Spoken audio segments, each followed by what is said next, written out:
Hai, saya Joe. Balik lagi di Dinding Joe. Honolulu yang terletak di pantai selatan Oahu adalah ibu kota Hawaii. Di sini terdapat banyak pusat kuliner, kehidupan malam, dan tempat shopping yang terkenal dengan dikelilingi alam yang indah seperti pantai yang bersih, pohon palem, dan hotel bertingkat tinggi dengan kawah gunung vulkanik yang menjulang di kejauhan.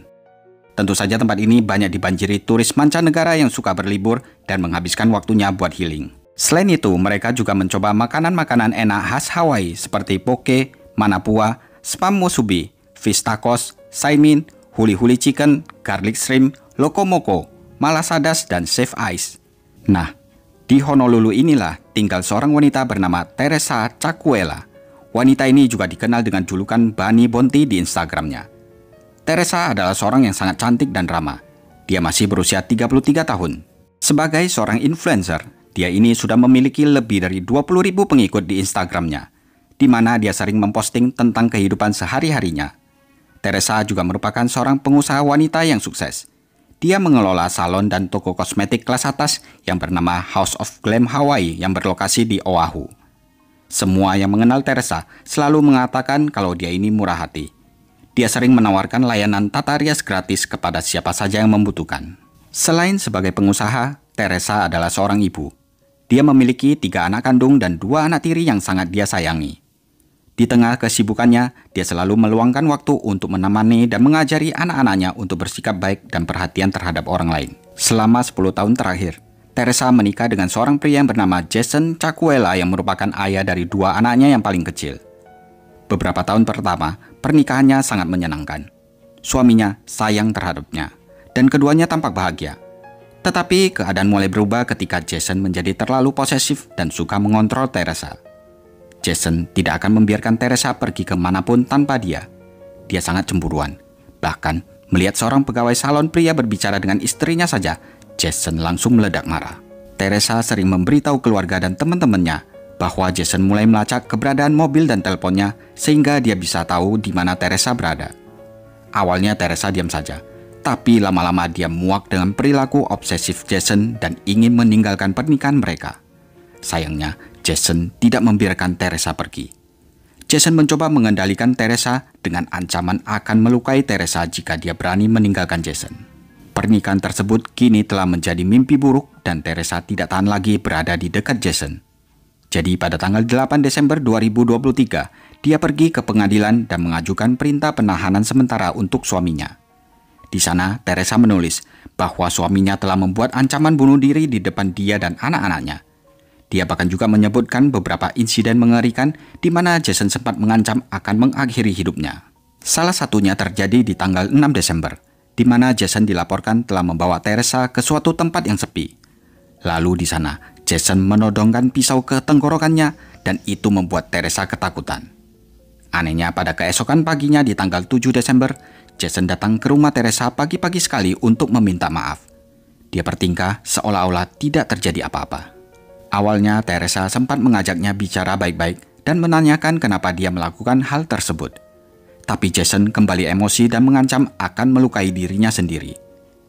Karena Teresa saat itu harus buru-buru pergi ke bandara untuk menjemput sepupunya, dia pun langsung berdiri meninggalkan Jason. Di sanalah Jason menjadi marah. Dia menuduh Teresa sudah tidak peduli lagi padanya.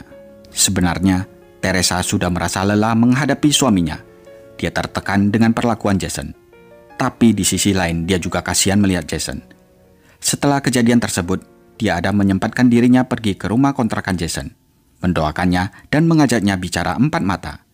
Teresa juga meminta kepada Jason untuk memberikan dia kebebasan.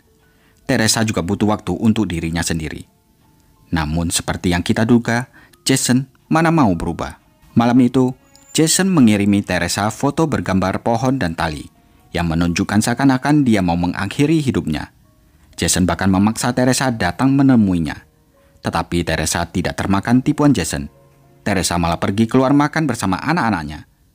Malamnya ketika Teresa pulang dari restoran, Jason ketahuan telah mencoba memaksa masuk ke rumah Teresa melalui garasinya Teresa. Di sana ia mengancam akan menyakiti dirinya sendiri ketika Teresa menolak untuk mendekatinya. Hal ini menyebabkan Teresa langsung menelpon 911 dan polisi segera datang untuk menenangkan dan mengusir Jason pulang. Keesokan harinya sekitar jam 6 pagi, Teresa menyuruh putranya bermain di garasi. Dan alangkah kagetnya ketika dia mendengar putranya menjerit ketakutan. Teresa pun berlari ke garasi dan menemukan Jason bersembunyi di bawah mobilnya Teresa. Jason rupanya tidak langsung pulang ke rumahnya. Dia semalaman bersembunyi di bawah mobil Teresa yang diparkir di dalam garasi. Gara-gara ini sekali lagi Teresa menelpon 911. Dan petugas polisi yang menanggapi panggilan tersebut menyarankan agar dia segera membuat surat perintah penahanan sementara. Makanya tanpa membuang waktu, Teresa langsung ke pengadilan untuk membuat surat tersebut. Di pengadilan, Teresa juga menyebutkan bahwa Jason memiliki beberapa senjata. Teresa berkata pada hakim bahwa dia melakukan ini semua bukan untuk menghukum suaminya, tapi untuk melindungi dirinya sendiri dan anak-anaknya. Jason akhirnya dipanggil oleh pengadilan pada tanggal 19 Desember. Di sana dia mendapat surat penahanan yang melarangnya mendekati Teresa mulai tanggal 20 Desember 2023 sampai 20 Desember 2024. Berdasarkan perjanjian, Jason diperintahkan untuk menjauh dari Teresa dan menyerahkan semua senjata apinya. Polisi bahkan pergi ke rumah kontrakan Jason dan membongkar semua isinya. Di sana mereka menemukan dan menyita 5 senjata api. Tetapi meskipun demikian, dia masih diizinkan untuk menjenguk anak-anaknya. Karena pada saat itu, hakim melihat kalau Jason bukanlah ayah yang buruk. Hakim percaya kalau Jason gak mungkin membahayakan anak-anaknya. Apalagi menurut istrinya, Jason tidak pernah melakukan kekerasan atau mengancam keselamatan nyawa mereka. Dia hanya membahayakan dirinya sendiri demi mendapatkan perhatian Teresa. Oleh karena ini, hakim memerintahkan Jason untuk memeriksa kesehatan mentalnya. Setelah melewati semua ini, pengacara Teresa yakin kalau pasangan tersebut akan segera berdamai. Tapi ternyata dugaan itu salah. Pada tanggal 22 Desember 2023 pagi, di tempat parkir dekat Bank of Hawaii di Pearl River Center, terdengar suara tembakan berkali-kali. Dan korbannya adalah Teresa Cacuela. Kejadian itu terjadi hanya 2 minggu setelah Teresa mengajukan surat perintah penahanan terhadap Jason. Rupanya di pagi yang naas itu, Teresa dan putrinya yang berusia 11 tahun pergi ke Pearl River Center di Honolulu, di mana mereka berencana untuk bertemu dengan ibunya dan bertukar beberapa hadiah Natal. Tetapi, apa yang seharusnya menjadi hari yang menyenangkan segera berubah menjadi tragis ketika Jason muncul di tempat parkir dan menembaki Teresa tepat di depan putri mereka. Pada saat polisi tiba, Jason sudah melarikan diri dari tempat kejadian, sementara Teresa ditemukan dalam keadaan terbaring di genangan darahnya. Tepat di tengah tempat parkir, putrinya yang baru berusia 11 tahun masih berdiri di samping jenazah Teresa dalam keadaan syok. Sambil menangis, dia mengatakan kepada petugas bahwa ayah telah menembak ibu. Ini adalah hal yang paling memilukan. Bisa dibayangkan betapa takut dan bingungnya dia saat itu. Dia pasti bertanya-tanya mengapa ayahnya menyakiti ibunya. Neneknya berusaha menenangkan gadis kecil tersebut. Meskipun melihat ibunya terbaring tak bernyawa di tanah, gadis kecil itu berdoa dan berharap ibunya akan bangun. Sayangnya, Teresa dinyatakan meninggal di tempat kejadian. Sambil menangis terisak-isak, anak itu berusaha menjelaskan kalau ayahnya telah menembak kepala ibunya. Sangat disayangkan dan sungguh tragis, putri bungsunya melihat semua yang telah Jason lakukan. Setelah diamankan oleh petugas, gadis kecil ini terus berdoa agar ibunya sadar. Dia tidak percaya ibunya telah tiada. Sementara itu, pihak berwenang mengatakan bahwa penembakan itu merupakan pembunuhan berencana karena korban dan tersangka sudah saling mengenal. Selain itu, mereka sering terlibat perselisihan. Dari sini mereka mengklasifikasikan kasus ini sebagai kasus pembunuhan tingkat pertama. Perburuan pun segera diluncurkan untuk mengejar Jason yang sedang kabur. Mobil-mobil polisi mengarah ke rumah kontrakan Jason di Oahu yang letaknya terletak sekitar 5 meter dari tempat kejadian. Tetapi ketika mereka sampai di sana, mereka menemukan Jason telah tewas di dalam mobil dengan peluru buatannya sendiri. Benar-benar, Jason ini merupakan cowok pengecut.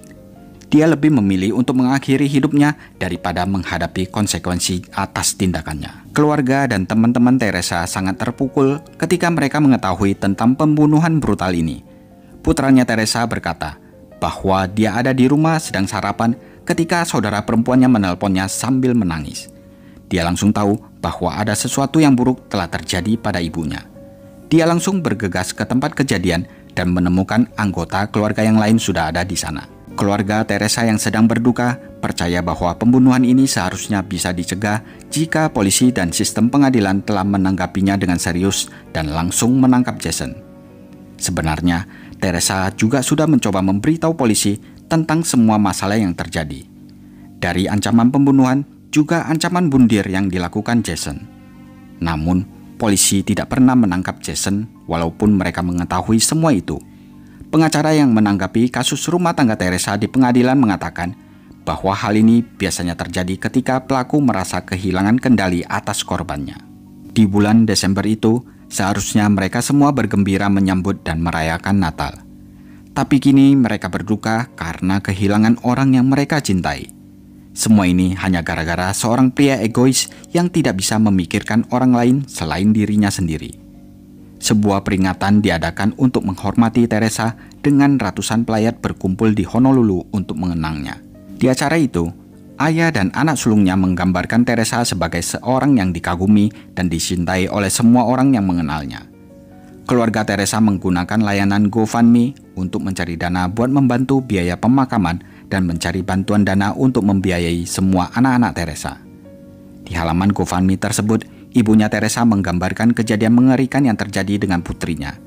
Dia menulis kalau putrinya dibunuh pada tanggal 22 Desember 2023 di tempat parkir Bank of Hawaii. Dia sebenarnya datang ke sana untuk sarapan bersama saya pagi itu. Kebetulan saya juga ingin memberikan dia dan cucu-cucu saya hadiah Natal. Putri saya tidak pantas menerima ini.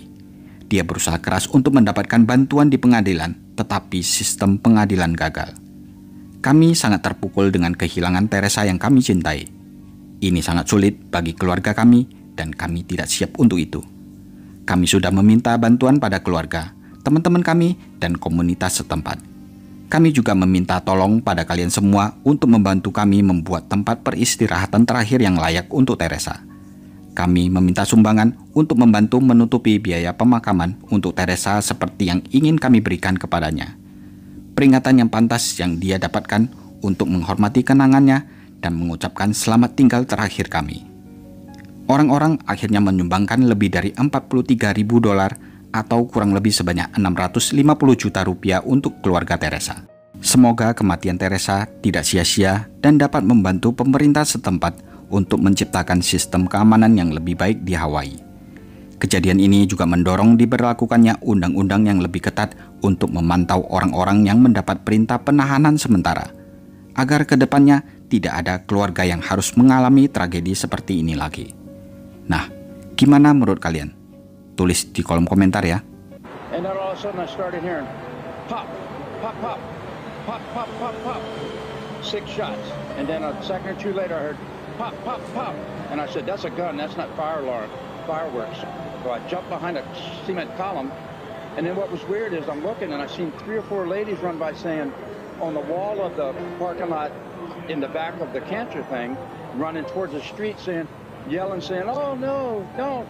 And then I heard like 5, 6, 7 seconds later, I guess whoever, I'm assuming it's a 9mm, he must have put another clip in. And then all of a sudden I hear pop, pop, pop, pop. And I said, damn, that's like 12 bullets. And then I crouched down and ran out of the parking lot